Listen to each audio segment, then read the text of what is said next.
Right details లోకి వెళ్తే Pahalgam ఉగ్రదాడిపై NIA ప్రాథమిక నివేదిక సిద్ధం చేసింది. పాక్ ఆర్మీతో పాటు లష్కరే తోయిబా కనుసన్నలోనే దాడి జరిగిందని గుర్తించినట్లు పేర్కొంది.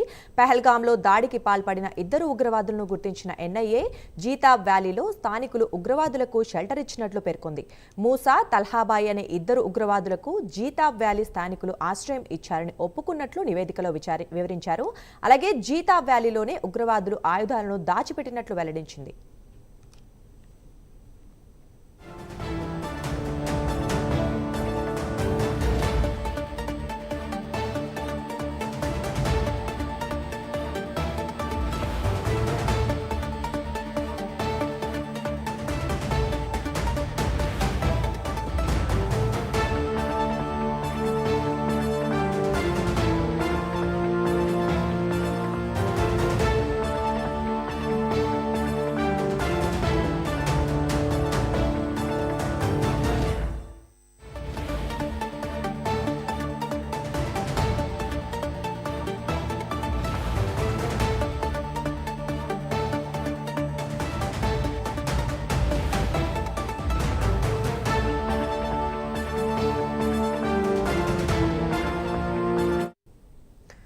ఇదే విషయం గురించి మరింత సమాచారం మా ఇన్పుట్ ఎడిటర్ రాజేందర్ అందిస్తారు.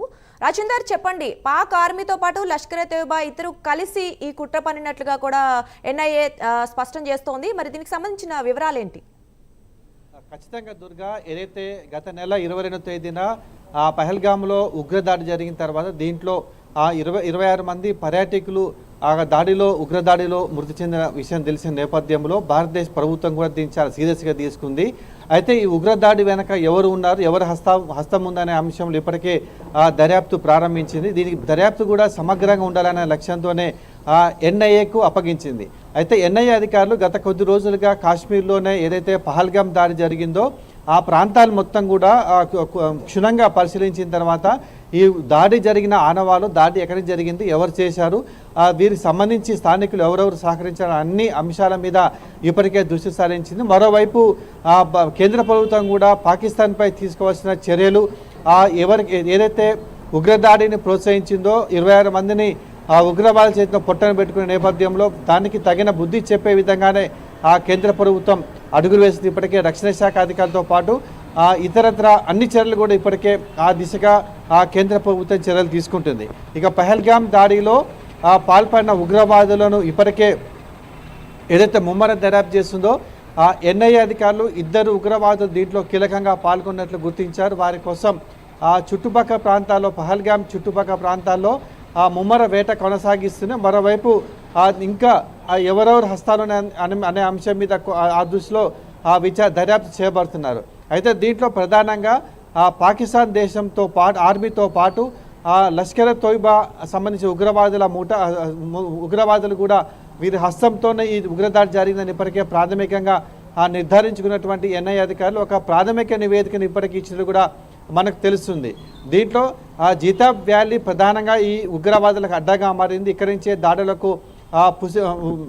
దాడిలో ఒక స్కెచ్ వేశారని ఇప్పటికే అధికారులు గుర్తించిన నేపథ్యంలో వీరికి ఎవరు సహకరించారా అనే అంశం మీద ఇప్పటికే దర్యాప్తు చేస్తున్నారు. దీంట్లో ప్రధానంగా తల్హాబాయి, అదేవిధంగా మూసా అనేటువంటి ఇద్దరు జీతాబ్ వ్యాలీ చెందినటువంటి స్థానికులు ఉగ్రవాదులకు పూర్తిగా సహకరించారని ఇప్పటికీ గుర్తించిన నేపథ్యంలో వారిని కూడా అదుపు తీసుకొని విచారిస్తున్నారు. మరోవైపు పహల్గామ్లో ఆ రోజు ఎవరైతే పర్యాటకులు ఉన్నారో ఈ ఉగ్రదాడిని తప్పించుకున్న వారి గురించి వివరాలు సేకరించి వారి నుంచి కూడా మరింత సమాచారం సేకరించే పనిలో ఎన్ఐఏ అధికారులు ఉన్నారు.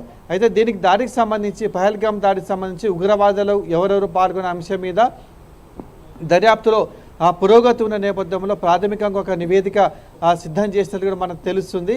మున్ముందు మరింత దర్యాప్తు కొనసాగిస్తే దీంట్లో స్థానికుల హస్తం ఎవరెవరు ఉన్నాయి, తర్వాత ఉగ్రవాదులు ఎంతమంది పాల్గొన్నారు అంశం మీద పూర్తి వివరాలు కూడా వెల్లడించే అవకాశం మనకు కనిపిస్తుంది. దుర్గా, రైట్. అలాగే రాజేందర్, స్థానికులు వీళ్ళిద్దరేనా, మరి ఇంకా ఎంతమంది అయినా ఉన్నారని ఏమన్నా తెలుస్తోందా, లేదంటే అసలు ఆయుధాలు దాచిపెట్టారంటున్నారు, మరి వాటిని స్వాధీనం చేసుకున్నారా? అంటే జీతాబ్ వ్యాలీలోనే వీరు అడ్డాగా మారింది.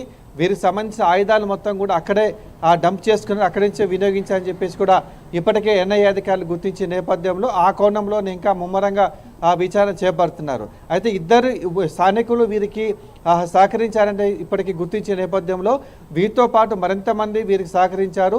ఇక్కడ వీరి ఆనవాళ్ళు ఎక్కడెక్కడ ఉన్నాయి, ఎక్కడి నుంచి వెళ్ళారు, దానికి ఎక్కడి నుంచి స్కెచ్ వేసిన అంశం మీద ఇంకా ముమ్మర దర్యాప్తు జరుగుతున్న నేపథ్యంలో మరికొద్ది రోజుల్లోనే పూర్తి వివరాలు కూడా ఎన్ఐఏ అధికారుల దర్యాప్తులు తెలిసే అవకాశం ఉన్నట్టు మనకు స్పష్టంగా తెలుస్తుంది. Durga. Right, thank you Rajender.